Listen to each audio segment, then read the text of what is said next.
Hello friends, आप Mukesh Goyal. I hope कि आप सारे बहुत अच्छे हैं। और फ्रेंड्स, आज हम बात करेंगे जो पीपल डेवलपमेंट एंड इन्वायरमेंट की यूनिट है आपकी पेपर 1 में, उसमें 2021-22 में किस तरह के क्वेश्चंस पूछे गए हैं।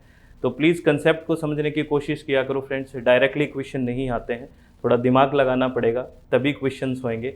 तो कंसेप्ट को समझने की कोशिश किया करो, रटने की कोशिश मत किया करो। रटोगे तो क्वेश्चंस मेरे हिसाब से नहीं होंगे। ठीक है, चलो फ्रेंड्स, हम बात करते हैं कौन कौन से क्वेश्चन आए। चित्त को रिलैक्स करके मन की शांति से सारी चीज़ों को सुनना है। इससे पहले कि हम क्वेश्चंस के बारे में बात करें फ्रेंड्स, आपको एक इन्फॉर्मेशन दे देता हूं कि प्ले स्टोर में अपनी ऐप है जिसका नाम है SWMG, success with Mukesh Goyal.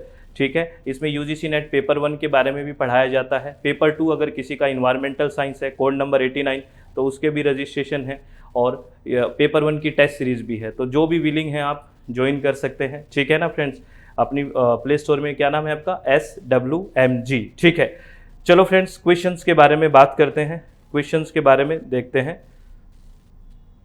ये था एक क्वेश्चन आया, बड़ा अच्छा क्वेश्चन था। कह रहा है which of the following pollutants have adverse implications for human health as well as climate change। निम्नलिखित में से किस प्रदूषक का मानव स्वास्थ्य के साथ साथ जलवायु परिवर्तन पर भी प्रतिकूल प्रभाव पड़ता है। मानव स्वास्थ्य के साथ साथ ऐसे पोल्यूटेंट्स के नाम सेलेक्ट करने हैं जो मानव स्वास्थ्य के साथ साथ किस पे इम्पैक्ट करे, जलवायु परिवर्तन, क्लाइमेट चेंज पे करे। ठीक है, तो अगर मैं इसमें देखूं फ्रेंड्स, जैसे एलिमिनेशन मेथड से करो, मीथेन है वो क्लाइमेट चेंज तो करता है, as a green house gas है, लेकिन डायरेक्टली इतना ह्यूमन हेल्थ पे इम्पैक्ट नहीं है। तो डी को हम काट देते हैं। ठीक है, एक तो डी कट गया। ठीक है, और पार्टिकुलेट मैटर आएगा ही आएगा, कणीय पदार्थ आएगा ही आएगा, क्योंकि पार्टिकुलेट मैटर है, ये आपको पता है पार्टिकुलेट मैटर है वो हमारी रेस्पिरेटरी जो डिजीज़ होती है, अस्थमा वगैरह भी कर देता है। और इसकी वजह से इन्वायरमेंट में भी, क्लाइमेट चेंज में भी बहुत बड़ा अहम रोल है इसका। ओजोन का भी है, ये तो दोनों लेने ही लेने हैं। ओजोन है स्मोक फॉर्मेशन में, ठीक है, और प्लस हमारी आंखों में इरिटेशन वगैरह भी करता है। तो बी और सी होगा, ठीक है, पक्का होगा। और डी नहीं हो सकता। और ये नाइट्रोजन के ऑक्साइड्स है ना, ये इसमें डायरेक्टली इम्पैक्ट देखना बहुत मुश्किल है, क्योंकि कोई डायरेक्टली ह्यूमन हेल्थ के लिए ज़्यादा हानिकारक नहीं है, एडवर्स नहीं है। कोई डायरेक्टली क्लाइमेट चेंज में नहीं करता, वो एयर में थोड़ा बहुत पोल्यूशन करके रुक जाता है, पूरा जलवायु परिवर्तन में नहीं होता। तो नाइट्रोजन ऑक्साइड्स को हम काट सकते हैं यहाँ पे, जो भी नॉक्स वाला पार्ट है। ठीक है, तो इसमें आंसर आएगा बी और सी, राइट आंसर। बड़ा अच्छा क्वेश्चन है, क्योंकि इसमें जो ये नॉक्स वाला जो कंसेप्ट है ये आपको समझना पड़ेगा। नॉक्स ये 7 टाइप के कौन कौन से होते हैं और कौन सा मैक्सिमम निकलता है। तो आप कमेंट बॉक्स में बताइए कि जो नॉक्स होता है इसमें कौन सा जो नाइट्रोजन और ऑक्सीजन का कॉम्बिनेशन है वो मैक्सिमम व्हीकल से निकलता है, आपको ये बताना है। ठीक है, वो डायरेक्टली क्यों इम्पैक्ट नहीं करता, इस बात को भी आपको बताना है। इसका राइट आंसर तो बी और सी होगा। बहुत अच्छा, बहुत शानदार क्वेश्चन है। तो इसका राइट आंसर बी और सी है। ये रहा बी और सी। ठीक है भाई, बी और सी इज द राइट आंसर। ठीक है, आगे चलते हैं। नेक्स्ट क्वेश्चन क्या कह रहा है? नेक्स्ट क्वेश्चन कह रहा है which of the following source of energy is not like the source of solar power. है ना, सौर ऊर्जा की तरह कौन सा नहीं है, बताओ भाई। टाइडल पावर है, रिन्यूएबल है।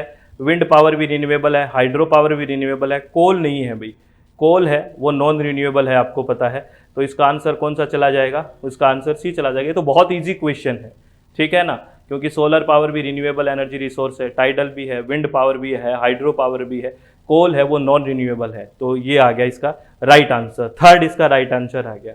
ठीक है, चलो आगे क्या कहता है।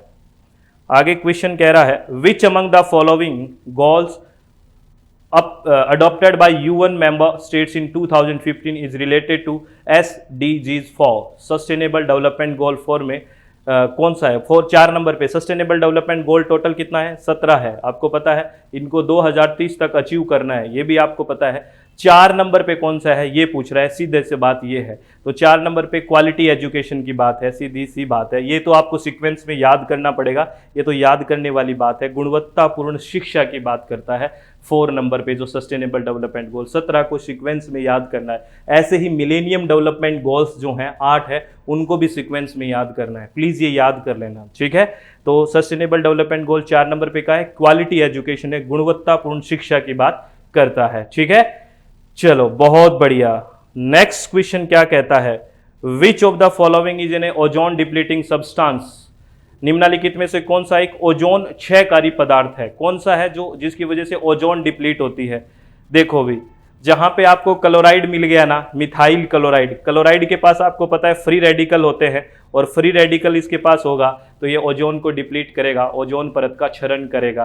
तो इसका बड़ा अच्छा क्वेश्चन है ये, मिथाइल क्लोराइड। जैसे आप CFC पढ़ते हो, क्लोरोफ्लोरोकार्बन आ रहा है ना यहाँ पे, वैसे ही जहाँ क्लोराइड का आ गया तो सीधी सी बात है वहाँ पे फ्री रेडिकल होंगे, और फ्री रेडिकल होगा तो वो ओजोन डिप्लीट करेगा। तो इसका second option is the right answer, methyl chloride. ठीक है, चलो भी, जैसे डायरेक्ट कुछ भी नहीं होता, सीधा सीधा कुछ भी नहीं होता है, तो थोड़ा सा सोचना पड़ेगा आपको। ठीक है, ये क्वेश्चन क्या कहता है, काफी अच्छा क्वेश्चन है ये भी। ये कह रहा है which of the following natural hazard is characterised by progressive occurrence and multi casualty. निम्नलिखित में से कौन सा प्राकृतिक खतरा प्रगतिशील घटना और बहु कार्यात्मकता की विशेषता है? कौन सा ऐसा खतरा है, नाम से ही लग रहा है आपको, जो एक तरह से प्रोग्रेसिव है और मल्टी कैजुअलिटी वाला है? कौन सा शब्द है? एपिडेमिक। इसका नाम तो बहुत सुना होगा, महामारी। ठीक है ना, महामारी ऐसा प्राकृतिक खतरा जो प्रगतिशील घटना और बहु कार्यात्मकता की विशेषता है इसकी, मल्टी कैजुअलिटी, एपिडेमिक। ये शब्द सुने होंगे आपके, कुछ शब्द मैं आपको बता देता हूँ फ्रेंड्स, कुछ शब्द आपको मैं बता देता हूँ। जैसे एक शब्द है एपिडेमिक। एपिडेमिक शब्द किस लिए यूज होता है? महामारी। Epidemic is a disease that affect a large number of people with in a community, population और रीजन। एपिडेमिक क्या होता है? एक ऐसी बीमारी है जो बड़ी संख्या में लोगों को प्रभावित करता है, किसी समुदाय में, किसी विशेष जनसंख्या में या किसी विशेष क्षेत्र में, उसको कहते हैं एपिडेमिक। और एक पेंडेमिक शब्द भी बहुत आया था आपकी बार, देखा होगा पेंडेमिक, कोविड के टाइम। पेंडेमिक है, ये इज एन एपिडेमिक, ये है तो epidemic that is spread over multiple countries और कॉन्टिनेंट्स। ऐसा एपिडेमिक जो बहुत ज़्यादा देशों में फैल जाए या फिर एक कॉन्टिनेंट्स में फैल जाए, है ना, तो उसको बोलते हैं पेंडेमिक आ गया है कि। ठीक है, ध्यान रखना, यानी ये है तो एपिडेमिक ही, पेंडेमिक ही, लेकिन ये ब्रॉड एरिया में चला जाता है, वो बहुत सारे देशों में फैल जाएगा, कॉन्टिनेंट्स में फैल जाएगा। ठीक है, ये पेंडेमिक होता है। तो इन सब, एक होता है आउटब्रेक। एक आउटब्रेक शब्द सुना होगा ना, आउटब्रेक ऐसा है कि कुछ अभी तो कुछ लोगों में है, अगर इसको कंट्रोल नहीं किया तो पूरा फैल जाएगा ये, दिस इज द आउटब्रेक। ठीक है ना, और वो एपिडेमिक हो सकता है। तो ये ध्यान रखना, ये तीनों टर्म याद रखना प्लीज, एपिडेमिक, पेंडेमिक और आउटब्रेक। तो एपिडेमिक क्या होता है? एपिडेमिक होता है कि एक लार्ज नंबर पॉपुलेशन में है, वो किसी विशेष समुदाय में हो गया, किसी विशेष क्षेत्र में हो गया। लेकिन वो पेंडेमिक कब बन जाएगा? जब वो एपिडेमिक बहुत सारी कंट्रीज में फैल जाए, कॉन्टिनेंट्स में फैल जाए, तो वो पेंडेमिक हो जाएगा। और आउटब्रेक क्या होता है? अभी वो कुछ लोगों में अगर कंट्रोल नहीं किया गया तो वो आउटब्रेक हो सकता है, वो बहुत ज़्यादा फैल सकता है। ठीक है, वो होता है आउटब्रेक। ठीक है, अगर उसको जल्दी से कंट्रोल नहीं किया गया, if it is not quickly control, N outbreak can become a epidemic, वो एपिडेमिक हो जाएगा अगर जल्दी से कंट्रोल नहीं किया तो। चलो आगे बात करते हैं। आगे है, ये एक एब्रीवेशन दिया हुआ है NMSHE, इसका फुल फॉर्म पूछा है। ठीक है ना, in the context of the climate action plan of government of India, जो गवर्नमेंट ऑफ इंडिया का क्लाइमेट एक्शन प्लान है उसके अंदर NMSHE का क्या मतलब है? National mission on sustaining Himalaya ecosystem. याद रखना, ये national mission on sustaining Himalayan ecosystem, हिमालयी पारिस्थितिकी तंत्र को बनाए रखने पर राष्ट्रीय मिशन, ये सीधा सीधा इसकी फुल फॉर्म आई थी, ये आपको याद करनी है। ठीक है, तो देखो कितनी गहराई से चीज़ें पूछी जाती है फ्रेंड्स। तो थोड़ा सा आराम से, चित्त को शांत करके, मन को रिलैक्स करके, चीज़ों को रटो मत, चीज़ों को समझो कि कौन क्या कहना चाहता है। हमें तो क्वेश्चन समझ नहीं आता, पहली बात है ये, है ना। आंसर पहले देखने की कोशिश करते हैं, क्वेश्चन समझते नहीं है, जल्दबाजी करते हैं हम लोग, और इतनी जल्दबाजी करेंगे तो दिक्कत हो जाएगी। बात समझ रहे हो ना फ्रेंड्स? तो प्लीज़ बी रिलैक्स और शांति से चीज़ों को समझने की कोशिश किया करो। स्टेटमेंट फर्स्ट क्या कह रहे हैं? Noise pollution has an adverse impact on the hearing ability as well as the psychological wellbeing of a person. ध्वनि प्रदूषण का व्यक्ति की सुनने की क्षमता के साथ साथ मनोवैज्ञानिक कल्याण पर प्रतिकूल प्रभाव पड़ता है। ये बात बिल्कुल सही है, नॉइज पोल्यूशन है तो प्रतिकूल प्रभाव तो पड़ेगा ही पड़ेगा, एडवर्स इम्पैक्ट पड़ेगा ही पड़ेगा।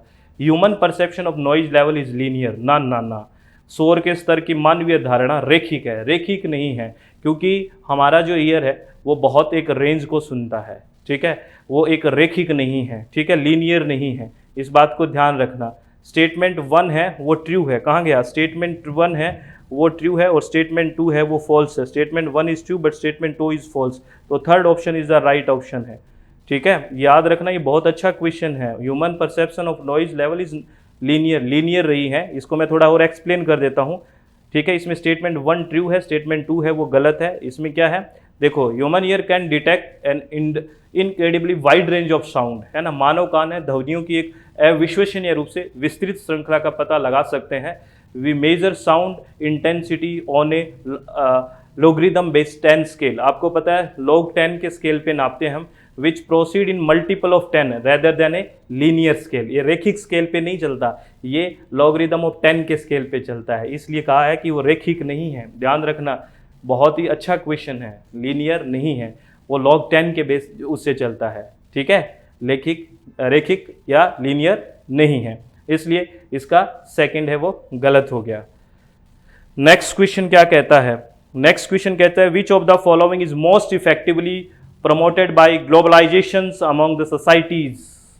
निम्नलिखित में से किसको समाजों के बीच वैश्वीकरण द्वारा सबसे अधिक प्रभावी ढंग से बढ़ावा दिया जाता है। ग्लोबलाइजेशन वाली बात कौन कर रहा है, ये देख लो आप, है ना। बिल्कुल वैश्वीकरण की बात कौन सा कर रहा है, मोनोकल्चर नहीं, वो तो एक ही कल्चर की बात कर रहा है। मल्टीकल्चरल, वेरी गुड, मल्टीकल्चर की बात हो रही है, ग्लोबलाइजेशन की बात हो रही है। बहुसांस्कृतिक मूल्य, ये कितना अच्छा शब्द है, ग्लोबलाइजेशन के साथ मैच कर लो। रीजनलाइजेशन नहीं होगा, सेल्फ सेंट्रल नहीं होगा, ये तो क्षेत्रीयकरण, आत्म केंद्रिता, ये तो सब खुद पे सेल्फ पे हो गई ना, ग्लोबलाइजेशन पे नहीं हुई। ग्लोबलाइजेशन पे तो क्या हुई है, मल्टी कल्चरल वैल्यू, अलग अलग संस्कृतियों की वैल्यू करना, ये ग्लोबलाइजेशन की बात है। ठीक है, चलो बहुत बढ़िया। नेक्स्ट क्या कहता है, ये फैक्चुअल इंफॉर्मेशन है, ये याद रखना है। Which percentage of India's land is vulnerable to earthquake. Bharat की कितनी प्रतिशत भूमि भूकंप की चपेट में है, लगभग 57% है। 58 पॉइंट समथिंग लिखते हैं कई जगह, तो ये लगभग 57% है जो भारत की भूमि है वो भूकंप की चपेट में है। देख लो भाई, ठीक है, भूकंप की चपेट में इतनी भूमि, इतना प्रतिशत। ठीक है, चलो भारत का क्षेत्रफल कितना है बता देना भाई कमेंट बॉक्स में, कितना एरिया है भारत का ये भी बता दो। चलो बताओगे ना, क्योंकि ऐसी बातें पूछते हैं तो क्या पता ऐसी फैक्चुअल इंफॉर्मेशन भी पूछ ले, तो बता देना। कोविड-19 एक्रोनिम स्टैंड्स फॉर, कोविड-19 का शब्द का अर्थ क्या है, ये भी क्वेश्चन आया था। तो कोरोना वायरस डिजीज 2019, कोविड-19 का तो आपको पता ही है, कोरोना वायरस डिजीज, कोविड का मतलब है कोरोना वायरस डिजीज, और 2019 ये है कोविड-19। ठीक है, इसमें तो आपने कर दिया होगा सही, ये 2021-22 में आए हुए क्वेश्चन है फ्रेंड, ध्यान रखना। आगे क्या कह रहा है, असर्शन रीजनिंग का क्वेश्चन क्या कहता है, ये कहता है mankind's interaction with earth has led to highly complex and diverse ecosystem to an increasingly degraded environment. कह रहे पृथ्वी के साथ मानव जाति की अंतःक्रिया से ने एक अत्यधिक जटिल और विविध पारिस्थितिकी तंत्र को तेजी से बिगड़ते पर्यावरण के लिए प्रेरित किया है। हमने तो किया ही है, बहुत मैनकाइंड ने आके तरह तरह की चीज़ें कर रहे हैं, हम इसको छेड़छाड़ कर रहे हैं। तो जो एक कॉम्प्लेक्स चलता आ रहा था, एक विविध पारिस्थितिकी तंत्र चला आ रहा था, उसको हमने बिगाड़ने के लिए पूरा प्रेरित किया है। ये बात तो बिल्कुल ठीक है। क्यों प्रेरित किया है, क्योंकि many of the changes taking place in earth environment are irreversible. क्योंकि जितने भी ये चेंज हम हो रहे हैं, बहुत सारे जो चेंज है वो अपरिवर्तनीय है। एक बार हो गए ना ये परिवर्तन, तो रिवर्स बैक गियर नहीं लगेगा, यहाँ पे दिक्कत हो ही रहेगी। तो ये बिल्कुल सही बात है, क्योंकि पृथ्वी के जो पर्यावरण में हो रहे अनेक परिवर्तन है वो अपरिवर्तनीय है, वापिस इरिवर्सिबल है। तो ये बिल्कुल सही बात कह रहा है। इतने पारिस्थितिक के तंत्र को हम प्रेरित कर रहे हैं, क्यों प्रेरित कर रहे हैं भाई, एक बार ये हो गया तो दिक्कत कर देगा, क्योंकि ये इरिवर्सिबल है, वापिस नहीं होने वाला। ठीक है, तो ए भी ठीक है, आर भी ठीक है, और करेक्ट एक्सप्लेनेशन है। बड़े ऐसे से ध्यान रखा करो, इन क्वेश्चंस को पूछने का मकसद है कुछ सचेत भी कर रहे हैं आपको। देख लो क्या क्या हो रहा है पर्यावरण में, प्लीज। ठीक है, आगे कह रहा है there has to be an integrated approach to achieve the target of sustainable development goal. सतत विकास कार्यों के लक्ष्यों को प्राप्त करने के लिए एक एकीकृत दृष्टिकोण होना चाहिए। बहुत अच्छी बात है। क्यों होना चाहिए, सबको इंटीग्रेट होके, क्योंकि many of the SDGs are interconnected, क्योंकि कई एसडीजीज आपस में जुड़े हुए हैं, और आपस में जुड़े हुए हैं तभी हम इंटीग्रेट होके ही उनको सफलता को या उन लक्ष्यों को प्राप्त कर सकते हैं, क्योंकि आपस में जुड़े हुए हैं, और आपस में जुड़े हुए हैं और हम भी इंटीग्रेट होकर उस अप्रोच तक पहुंचेंगे तो उस लक्ष्य को आप अच्छे से प्राप्त कर सकते हैं। तो बहुत सही बात है, बिल्कुल सही बात है। ए भी ठीक है, आर भी ठीक है, और सही एक्सप्लेन कर रहा है। ऐसे क्वेश्चन तो आप कर देते हो ना। बहुत A and R correct and R is the correct explanation of A. बहुत बढ़िया। नेक्स्ट क्वेश्चन कह रहा है, ये बहुत शानदार क्वेश्चन है, ये कई लोगों का गलत हुआ था थोड़ा सा सोचने में, क्योंकि वो रिन्यूएबल एनर्जी को सब कुछ मान लेता है, इसलिए गलत हुआ होगा। क्या कह रहा है, असर्शन कह रहा है, production of electricity from renewable energy source is without adverse environmental impact.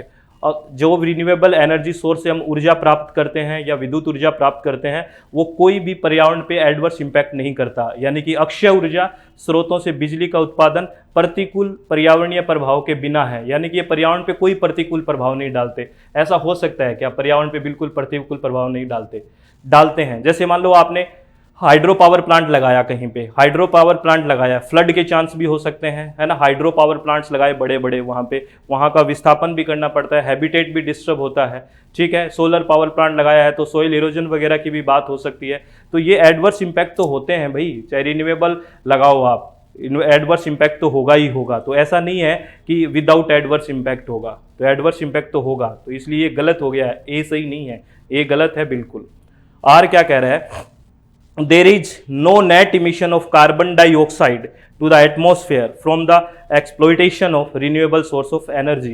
ऊर्जा के नवीकरणीय स्रोतों के दोहन से वातावरण में कार्बन डाइऑक्साइड का शुद्ध उत्सर्जन नहीं होता है। ये बात ठीक है, क्योंकि अगर रिन्यूएबल एनर्जी रिसोर्स से हम जो इलेक्ट्रिसिटी बनाएंगे तो शुद्ध इमिशन नहीं होगा, ये इसका फायदा है, ये अच्छी बात है, इसीलिए हम इसकी तरफ जा रहे हैं, ठीक है। लेकिन ऐसा नहीं है ये कंप्लीटली कोई प्रभाव भी नहीं डालता, बहुत एडवर्स इम्पैक्ट भी है। नीचे वाला देख के ऊपर वालों को कोई सही लग गया होगा, है ना, नीचे वाली सही बात है। तो इसका ए गलत है, आर सही है। तो A is false but R is true, तो fourth option is the right answer. बड़ा अच्छा क्वेश्चन है, ध्यान से देखना है इस क्वेश्चन को, ध्यान से देखो इस क्वेश्चन को। तो प्लीज़ आप लोगों से मेरी रिक्वेस्ट है कि अपने चित्त को शांत रखें, मन को खुश रखें और हमेशा खुश रहने की पूरी कोशिश करें फ्रेंड्स। खुश रहोगे तो बहुत अच्छा होगा, ठीक है। और फिर मैं एक इन्फॉर्मेशन दे देता हूँ फ्रेंड्स कि अपने प्ले स्टोर में एक ऐप है जिसका नाम है SWMG, success with Mukesh Goyal. इसको आप रजिस्टर कर सकते हैं। यहाँ पे UGC नेट का पेपर 1 के टेस्ट सीरीज़, पेपर 1 का क्रैश कोर्स इस एग्ज़ाम के लिए भी चल रहा है। जितना हो गया है, लाइव सेशन चलते हैं, लेकिन जितना हो चुका है वो आपको रिकॉर्डेड देखने को मिलेगा। जो नहीं हुआ है वो डेली बेसिस पे हम एक यूनिट कर रहे हैं फटाफट। तो इसको आप कर सकते हैं ज्वाइन, अगर आप विलिंग हैं तो। और इसमें paper 2 environmental science code number 89 के भी रजिस्ट्रेशन ओपन है, अगर आप विलिंग हैं तो ज्वाइन कर सकते हैं। ऑल द वेरी बेस्ट, आप हमेशा खुश रहिए और इसी तरह से पढ़ाई करते रहिए। प्लीज़ टेंशन मत लेना, चित्त को शांत रखना। बहुत बहुत धन्यवाद, ऑल द वेरी बेस्ट।